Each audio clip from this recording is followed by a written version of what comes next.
Good morning, sir. Good morning. Good morning.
चलिए, तो good morning to all students. तो हम गुड लोग morning sir. Good very good morning. Morning, very good morning. तो आज की क्लास में हम लोग अपना टॉपिक शुरू करते हैं आगे का। लास्ट क्लास के अंदर हमने लिंकेज शुरू किया था और लिंकेज क्या होता है ये हम लोगों ने समझ लिया था। और आज हम ये देखेंगे कि जो लिंकेज है वो कितने टाइप का हो सकता है। प्रीवियस क्लास में हमने आपको थोड़ा सा इसका आइडिया दिया था कि लिंकेज कितने कितने टाइप का हो सकता है। तो हमने ये समझा था कि लिंकेज को हमने दो कैटेगरी में बांटा है, दो तरह का लिंकेज है। एक है complete linkage,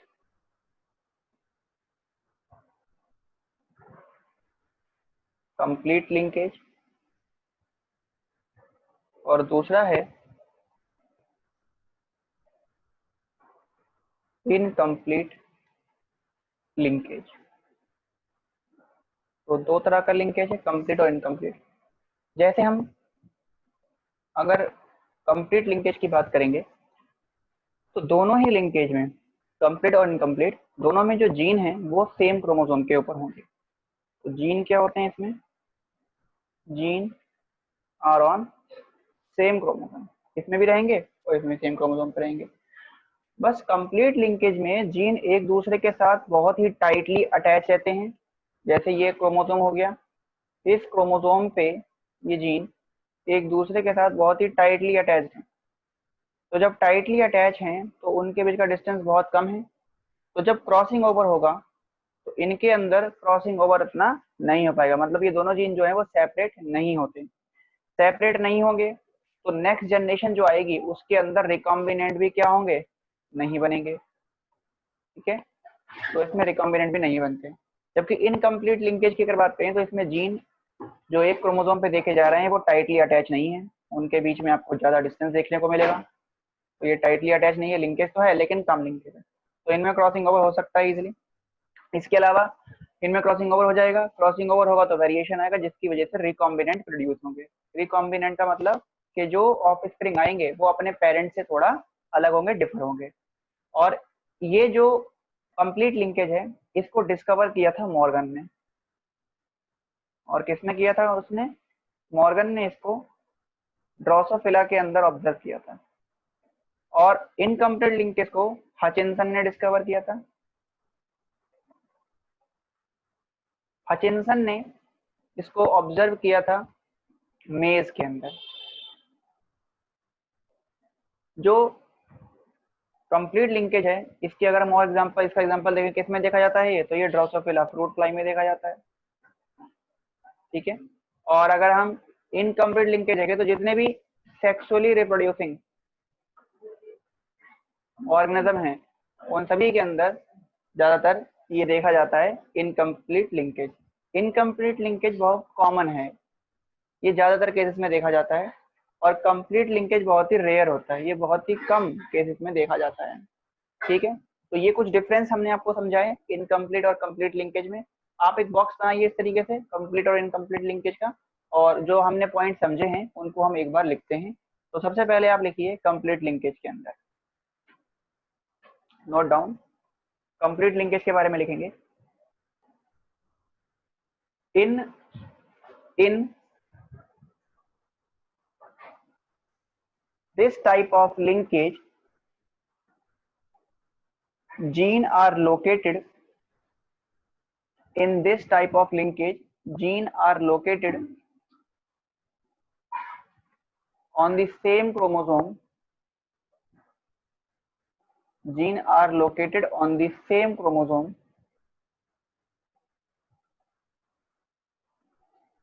gene are located on the same chromosome and they are tightly linked, and they are tightly linked,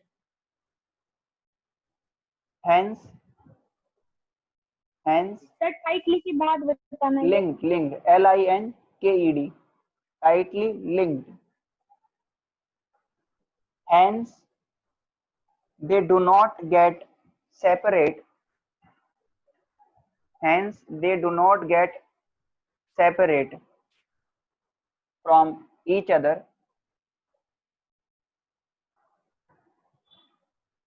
and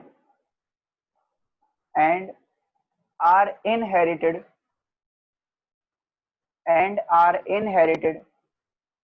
together into the next generation, inherited together into the next generation। इस point का मतलब है कि इसमें जो gene है वही ये क्लोजली लिंक है, इसलिए ये आपस में एक दूसरे से सेपरेट नहीं होंगे, तो एक साथ ही ये अगली जनरेशन के अंदर या जनरेशन टू जनरेशन ये एक साथ ट्रांसफर होते रहेंगे। अब लिखिए इनकम्प्लीट लिंकेज के अंदर, इनकम्प्लीट लिंकेज में लिखेंगे in this type of linkage, in this type of linkage gene present on same chromosome, in this type of linkage gene present on same chromosome are not tightly linked, are not tightly linked and have tendency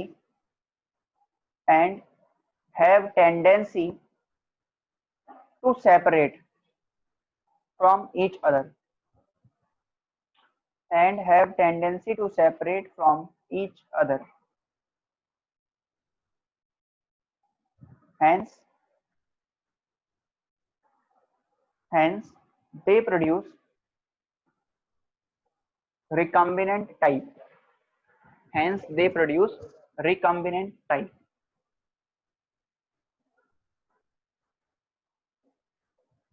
next point लिखेंगे incomplete, sorry next point लिखेंगे complete linkage के अंदर, crossing over does not takes place। Complete linkage में लिखिए crossing over does not takes place, और incomplete में लिखेंगे crossing over takes place, crossing over takes place. Complete linkage में लिखिए अब it was discovered by T H. Morgan, it was discovered by T.H. Morgan in Drosophila, DROSO होगा, double S है ना, एक एस लगाइएगा, DROSO, complete linkage discovered by T H. Morgan in Drosophila, और incomplete linkage में लिखेंगे it was discovered by Hutchinson in maize. It was discovered by Hutchinson in maize. Next one लिखिए, complete linkage is very rare. Complete linkage is very rare, और incomplete में लिखिएगा it is very common.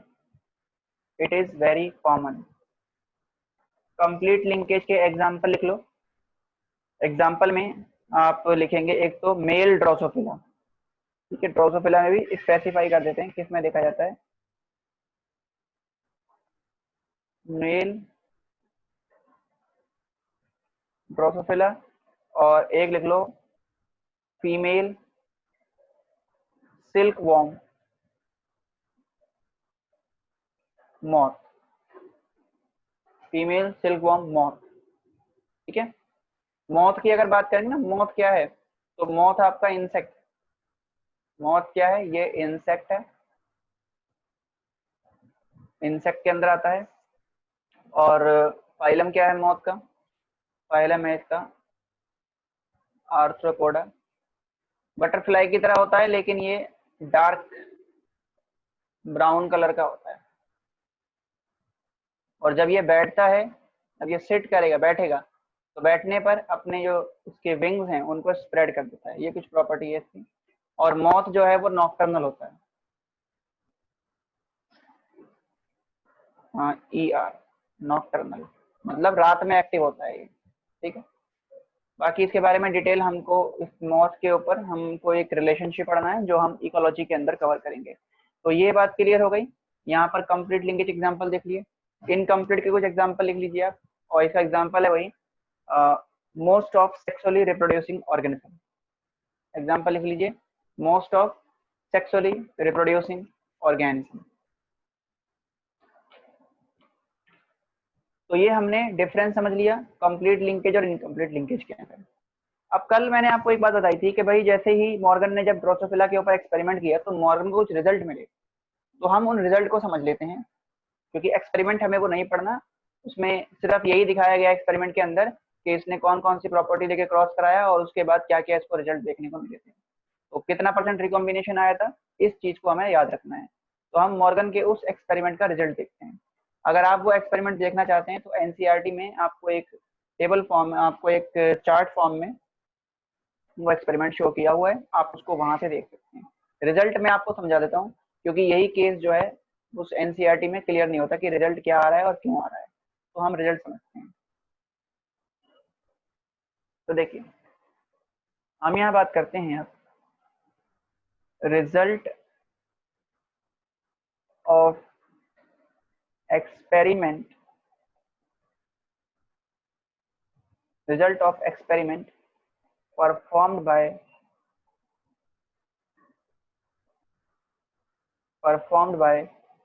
Morgan for linkage in Drosophila. Linkage in Drosophila, ठीक है। तो Drosophila में जब इन्हें एक्सपेरिमेंट किया तो क्या रिजल्ट इनको देखने को मिला, तो रिजल्ट हम लोग कल भी डिस्कस कर चुके थे, एक बार यहाँ बता देते हैं कि जब मॉर्गन ने ड्रोसोफिला के ऊपर एक्सपेरिमेंट किया लिंकेज के लिए, तो इनको क्या रिजल्ट मिला। इनको पहला हम जो रिजल्ट लिखते हैं वो ये मिला, इन्होंने देखा कि जो व्हाइट और येलो कलर के लिए जो जीन है वो आपस में टाइटली लिंक है, और इनका जो रिकम्बिनेंट आ रहे हैं, जब इन कैरेक्टर को लेके क्रॉस कराया जा रहा है तो जो रिकम्बिनेंट आ रहे हैं वो सिर्फ 1.2 या 1.3% आ रहे हैं। तो हम ये लिख सकते हैं he found that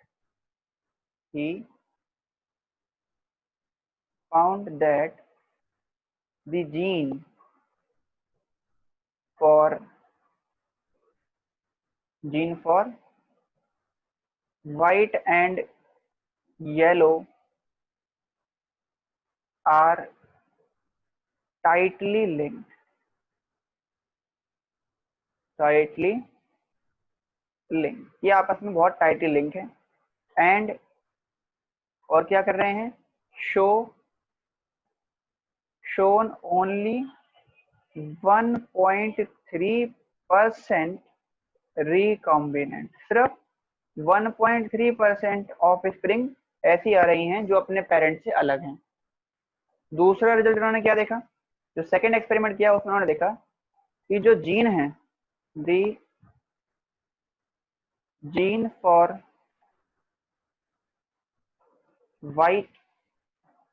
white colour and miniature wing के लिए, मिनिएचर विंग का मतलब होता है छोटे wing, miniature wing shown 37.2% recombinant, 37.2% recombinant show कर रहे हैं ये, ठीक है, जो बताता है that means these genes are not tightly linked, इसका मतलब ये जीन टाइटली लिंक नहीं है, ठीक है। तो ये रिजल्ट देखने को मिला मॉर्गन को जब उन्होंने ड्रोसोफिला के ऊपर एक्सपेरिमेंट किया। अब इस रिजल्ट के बाद हम लोग जीन मैपिंग को समझेंगे। जीन मैप क्या होता है, लिंकेज मैप क्या होता है, या फिर क्रोमोसोम मैप क्या होता है। मैप अगर हम बात करें तो मैप में हमें क्या चीज पता चलती है, जैसे हम एक एग्जांपल के साथ इसको समझने की कोशिश करते हैं। एक नॉर्मल एग्जांपल लेते हैं हम लोग और फिर आगे बढ़ते हैं। इसको पहले इसको रब कर देते हैं।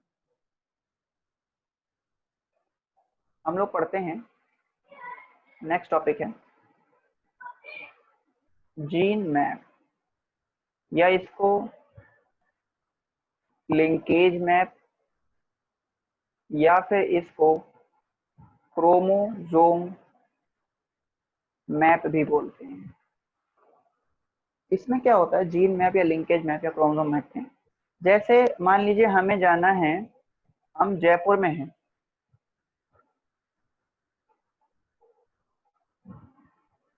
और जयपुर से हमें यहाँ जाना है दिल्ली। दिल्ली जाएं? दिल्ली नहीं जाएंगे, जयपुर से हम दिल्ली नहीं जा रहे, कहीं और जाएंगे। हम जाते हैं देहरादून, जयपुर से देहरादून जा रहे हैं, ठीक। तो जयपुर से देहरादून तक का ही रास्ता है, ये थोड़ा टेढ़ा मेढ़ा बन गया ये। और ये कितना है डिस्टेंस, ये जो जयपुर से देहरादून तक का डिस्टेंस है, ये कैसे है, दिल्ली से आपको देहरादून जाना है तो आप दो रास्ते से होके जाएंगे। आप जयपुर से देहरादून जाएंगे तो पहले बीच में आप दिल्ली पे जाएंगे, दिल्ली रुकेंगे। जयपुर से दिल्ली तक का डिस्टेंस है लगभग है ये 250 किलोमीटर है, और फिर दिल्ली से देहरादून का जो डिस्टेंस है वो 260 किलोमीटर है, ठीक है। अब मेन ये है, दिल्ली, आप जयपुर से कहाँ जा रहे हैं, देहरादून, और बीच में क्या पड़ेगा, दिल्ली। अब इसके बीच में कुछ और जगह भी पड़ेंगी, जैसे यहाँ पर गुरुग्राम पड़ेगा ना, और फिर यहाँ जाएंगे तो दिल्ली से जब आगे निकलेंगे तो मेरठ पड़ेगा, फिर मेरठ से आगे जाओगे तो रुड़की आएगा। तो ये क्या है, ये एक ग्राफिकल रिप्रेजेंटेशन है, एक लीनियर सीक्वेंस बता रहा है आपको। यहाँ पर ये क्या बता रहा है, ये लीनियर रोड मैप है, लीनियर रोड मैप। इस लीनियर रोड मैप में आपको रिलेटिव डिस्टेंस दिखेगा, दो पॉइंट के बीच का डिस्टेंस पता चल गया आपको, और उसके बीच में आने वाले सभी इंपॉर्टेंट स्टेशन भी आपको यहाँ पर शो होंगे। तो इसको तो हम बोलते हैं लीनियर रोड मैप। इसी तरह से जैसे ये लीनियर रोड मैप हुआ, इसी तरह से जीन मैप होता है।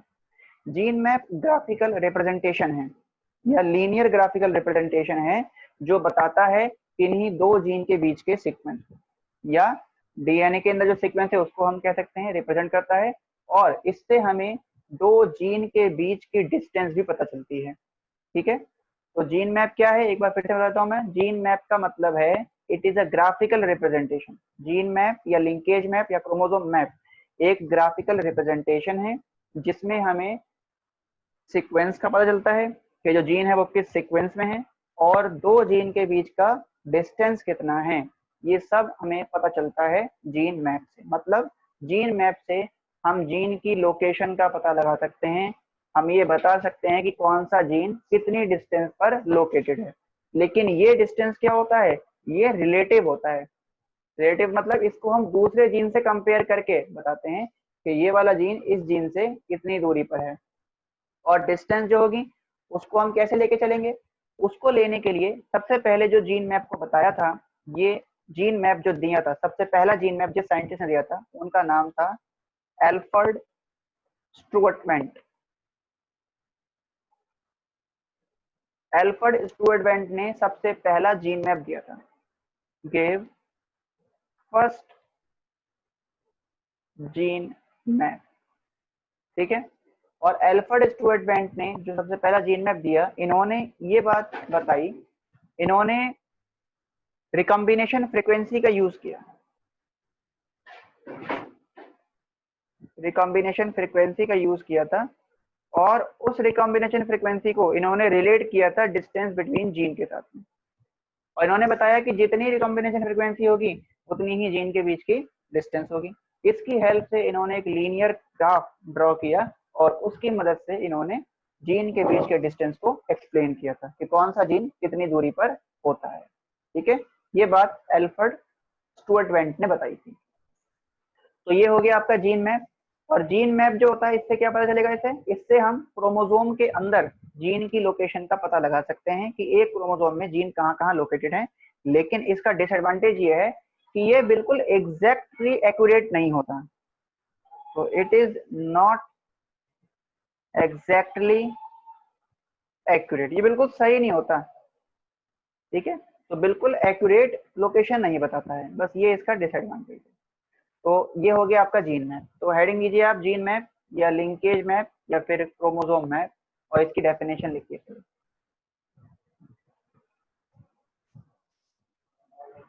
देखिए, a gene map,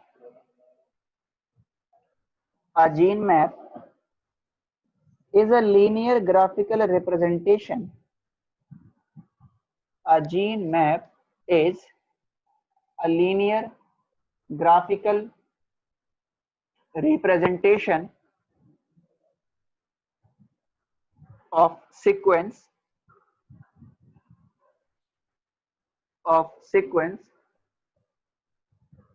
linear graphical representation of sequence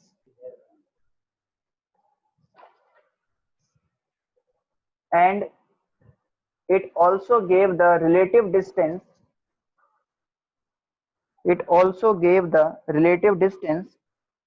between two genes, relative distance between two genes present on the chromosome,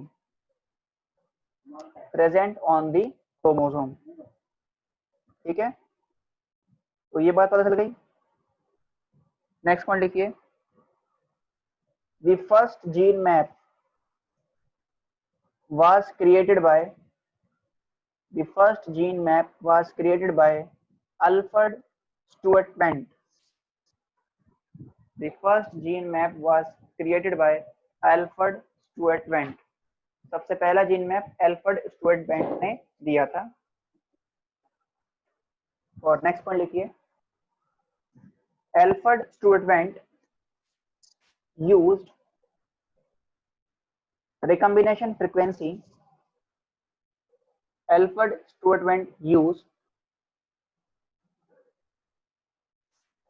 recombination frequency between the two genes on the same chromosome, and it gave the it gave the distance between the gene and their position on the chromosome. Sir distance between के बाद repeat करना है। Distance between the gene and their position on the chromosome.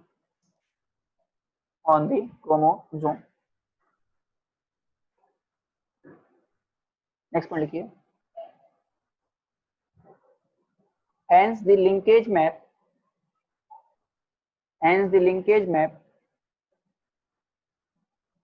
express the position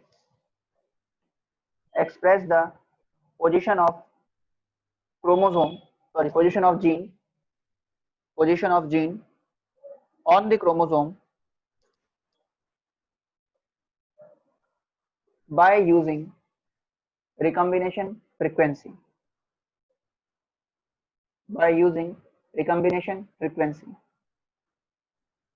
which is the distance between the genes.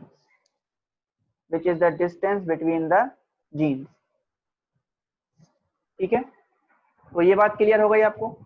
अब हम एक question करते हैं इस पे, इसके ऊपर क्वेश्चन आता है और किस तरह का क्वेश्चन बनता है और कैसे हम उसे सॉल्व कर सकते हैं वो हम देखेंगे। तो 3 पार्ट होंगे उस क्वेश्चन के और तीनों पार्ट मैं आपको एक ही क्वेश्चन में करा दूंगा, आपसे अलग अलग भी पूछ सकता है।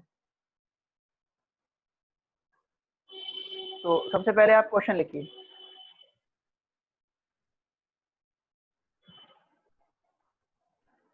There are 5 genes.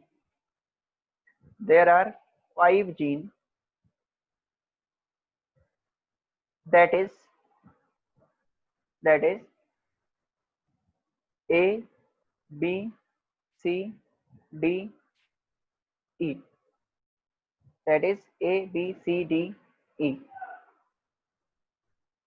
And the recombination frequency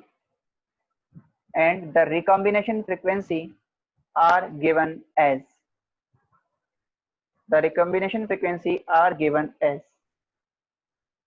AB equals to 32%,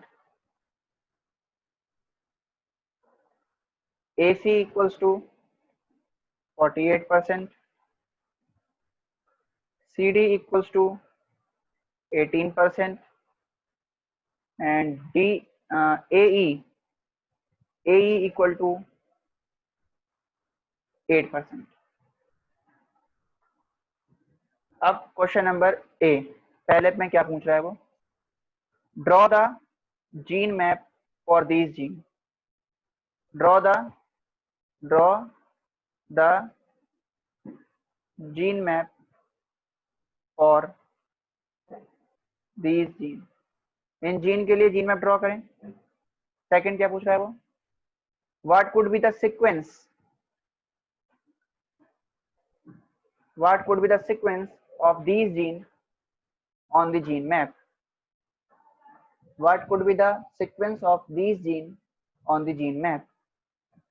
और थर्ड में क्या पूछ रहा है, फाइंड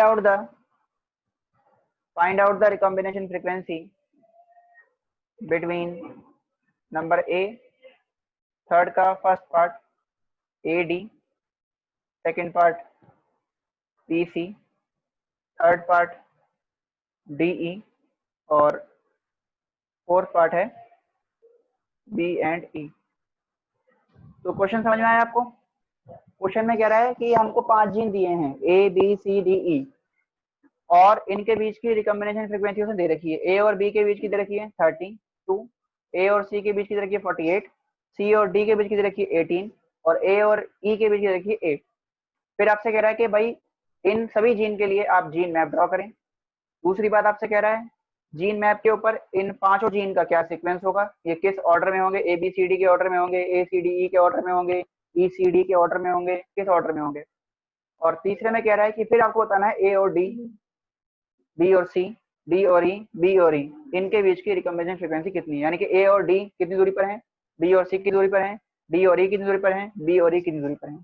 ठीक है, तो अब हमें इस क्वेश्चन को सॉल्व कैसे करना है, देखो सॉल्यूशन देखते हैं, बहुत सिंपल है, एक बार आप समझेंगे तो बिल्कुल आपको क्लियर हो जाएगा सर। तो मैं इसको रब करता हूँ, ये जो ऑप्शन है आप लोगों ने लिखे हुए हैं, अब हम इसका सॉल्यूशन देखते हैं। तो सबसे पहले हम पहला काम जो करेंगे वो हम करेंगे जीन मैप बनाने का।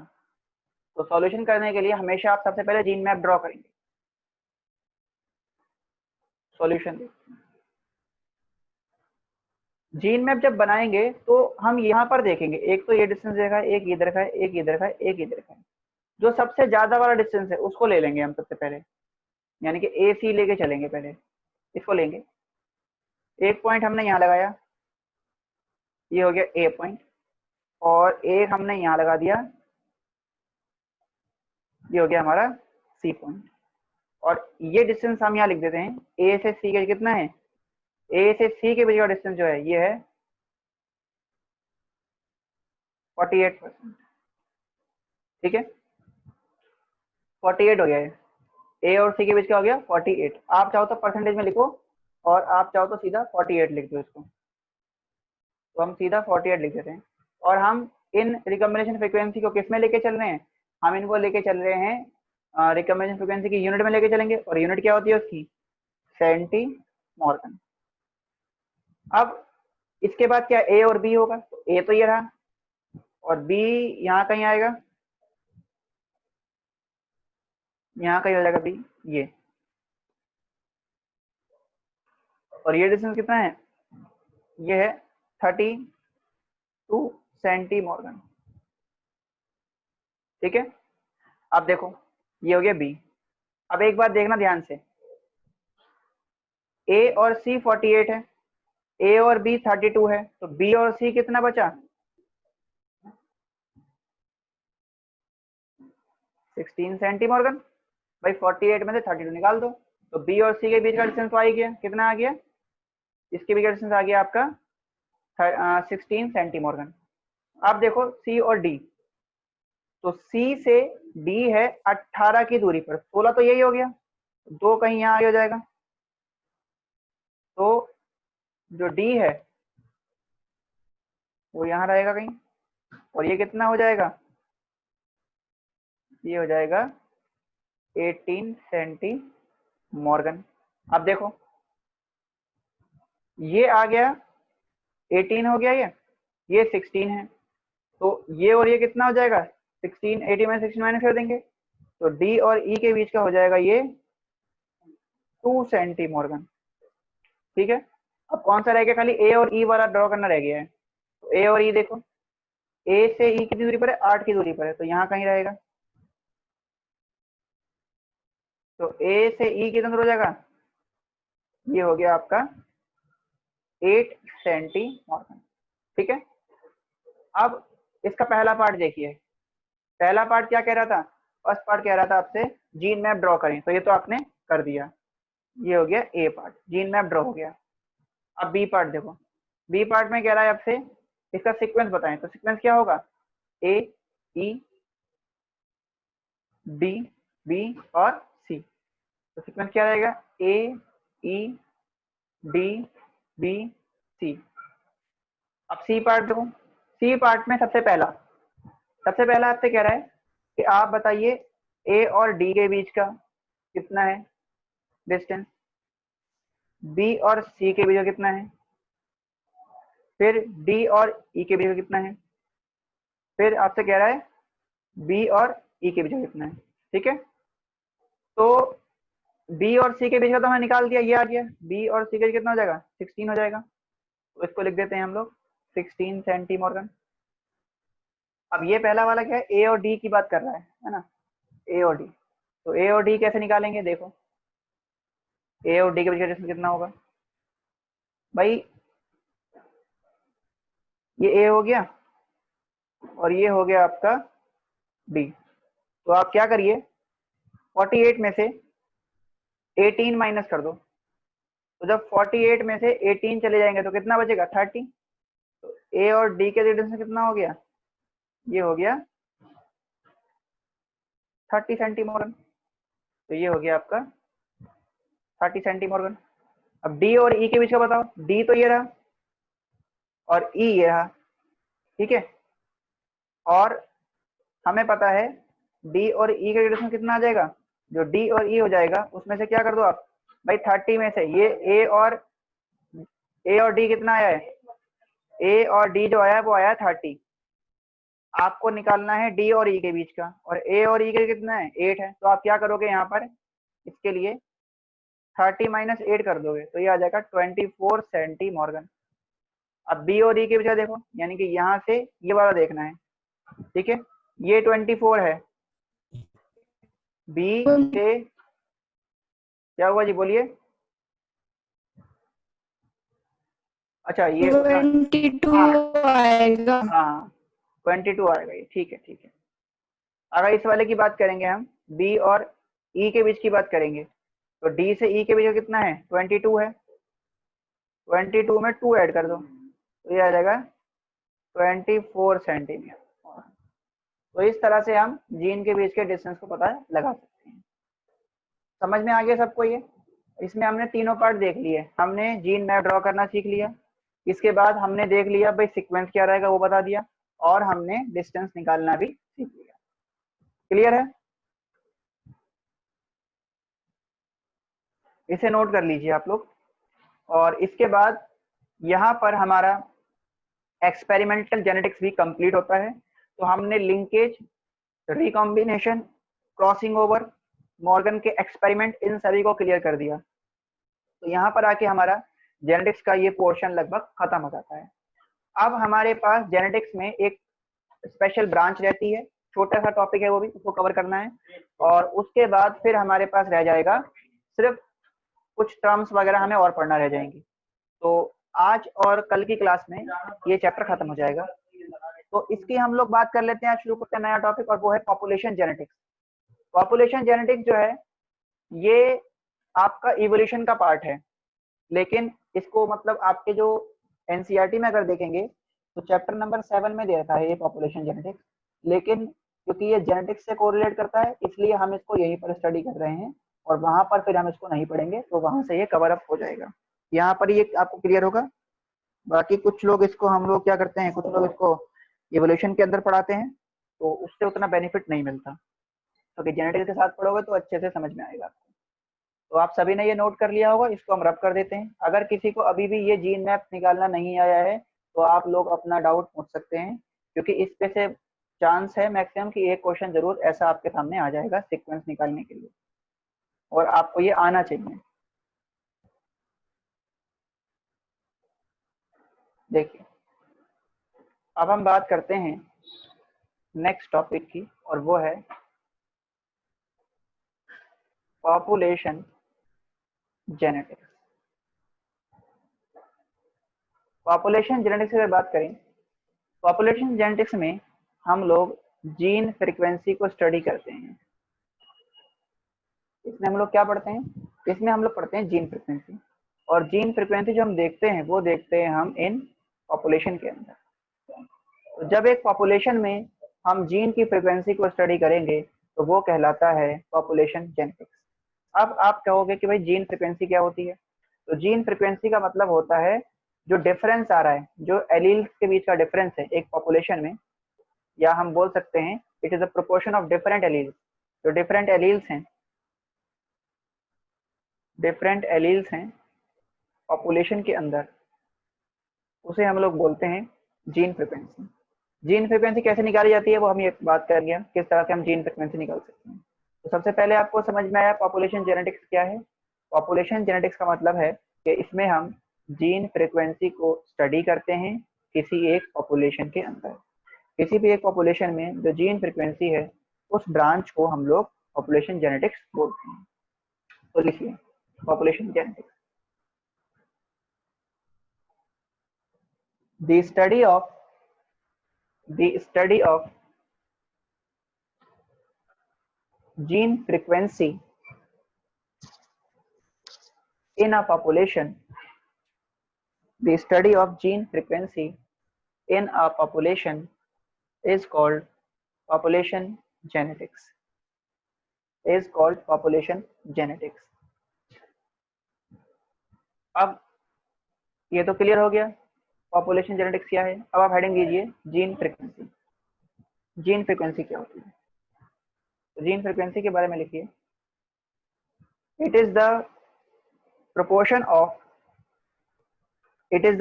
of different alleles.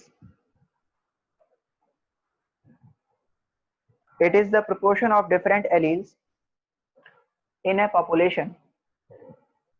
In a population is called gene frequency. जैसे देखो, जैसे ना हम अगर एक टर्म समझते हैं पहले यहाँ पे कुछ, जैसे एक टर्म हमारे पास आती है जीन पूल, एक आता है जीन फ्लो, एक आता है जीन जेनेटिक लोड। तो कुछ हम कॉमन टर्म समझ लेते हैं और उसके बाद देखते हैं कि हम कैसे जीन फ्रीक्वेंसी निकाल सकते हैं। तो एक टर्म आपके पास आती है जीन पूल। जीन पूल का मतलब क्या होता है? तो किसी भी पॉपुलेशन में, या अगर हम किसी गैमेट की बात करते हैं, तो एक गैमेट में क्या रहेंगे? क्रोमोसोम रहेंगे। तो जितने भी क्रोमोसोम होंगे एक गैमेट में, उस गैमेट के अंदर जो सारे जीन होंगे, जैसे ये गैमेट हो गया, इसके अंदर ये सारे डॉट डॉट क्या है? जीन है, ठीक है, क्रोमोसोम के अंदर है। तो इस गैमेट में जो टोटल जीन होंगे उन सबको मिला के बोला जाता है जीन पूल। भाई एक वो आता है ना, आपने स्विमिंग पूल सुना होगा। पूल, पूल का मतलब क्या होता है? एक ऐसी जगह है जिसके अंदर कई सारे इंडिविजुअल एक साथ बात ले सकते हैं, उसे बोलते हैं स्विमिंग पूल, जिसमें हम कई सारे लोग मिलकर स्विमिंग करते हैं, तैरते हैं। तो जीन पूल क्या होगा? जीन पूल का मतलब होगा कि जिसके अंदर एक गैमेट या फिर कोई सेल, जिसके अंदर टोटल जितने भी जीन होंगे उन सबको मिला के बोला जाता है जीन पूल। तो जीन पूल लिखिए क्या है? It is the sum total of all gene.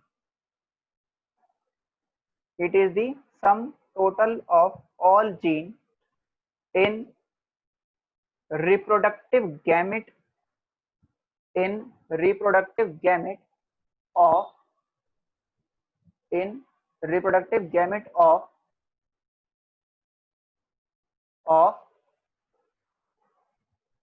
a population, of a population। ठीक है। एक टर्म आपके पास आती है फिर जीन फ्लो। फ्लो का मतलब क्या होता है? मूव करना। तो जब जीन मूव करेंगे एक पॉपुलेशन से दूसरी पॉपुलेशन में, उसको बोलते हैं हम लोग जीन फ्लो। तो इसमें लिख लीजिए जीन फ्लो में migration of gene, migration of gene from one population to another, migration of gene from one population to another. इसके बाद एक जो टर्म आती है थर्ड, वो है जेनेटिक लोड। जेनेटिक लोड क्या होता है? तो देखो, जेनेटिक लोड को ऐसे समझ सकते हैं, जैसे कोई हेट्रोजाइगस कंडीशन है, तो हेट्रोजाइगस कंडीशन में जो उसके अंदर एलील देखे जा रहे हैं उसको बोलते हैं हम लोग जेनेटिक लोड। जैसे एग्जांपल के लिए मैं ये कह सकता हूँ कैपिटल टी स्मॉल, ये अलग एलील है, ये अलग एलील है। तो हेट्रोजाइगस कंडीशन में जो एलील्स देखे जाते हैं उन्हें बोला जाता है जेनेटिक लोड। जेनेटिक लोड लिख लीजिए आप, the existence of alleles in heterozygous condition, the existence of allele in heterozygous condition in a population is called genetic load, is called genetic load। अब यहां पर देखिए जेनेटिक लोड के अंदर, इसमें एक तो ये डोमिनेंट एलील होंगे कुछ, और कुछ है इसमें रिसेसिव एलील। तो अगर जो हमें डोमिनेंट एलील की जीन फ्रीक्वेंसी निकालनी है तो हम कैसे निकाल सकते हैं? तो हम यहाँ पर कुछ फॉर्मूले बना देते हैं।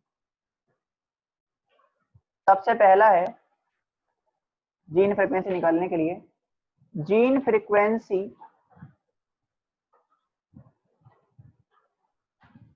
Of dominant allele. Dominant allele की जीन फ्रीक्वेंसी क्या होगी, और इसको हम स्मॉल p से रिप्रेजेंट करेंगे। और इसकी जीन फ्रीक्वेंसी कैसे निकलेगी? By total number of dominant allele कितने हैं वो निकाल दीजिए, और इसको डिवाइड कर दो टोटल नंबर ऑफ एलील से, कि उस पूरे में टोटल एलील कितने हैं, डोमिनेंट रिसेसिव दोनों मिला के। इसी तरह अगर आपको रिसेसिव की निकालनी है, gene frequency of recessive allele की निकालनी है अगर, तो क्या करोगे, इसको स्मॉल क्यू से रिप्रेजेंट करेंगे। और ये कैसे होगा, total number of recessive allele ऊपर रखेंगे और डिवाइड कर देंगे किससे, टोटल नंबर ऑफ एलील से इसको डिवाइड कर दो। ठीक है, इसको हम क्यू से रिप्रेजेंट करते हैं। और अगर मैं p और q को ऐड कर दूं, p plus q equal to 1, इसका मतलब कि जो डोमिनेंट एलील की फ्रीक्वेंसी है, रिसेसिव एलील की फ्रीक्वेंसी है, वो 1 के बराबर है। और यहाँ पर 1 क्या बताता है कि किसी भी एक पॉपुलेशन में जो टोटल वैल्यू आएगी एलील की वो कांस्टेंट होगी, 1 होगी। तो ये बताता है इन ए पॉपुलेशन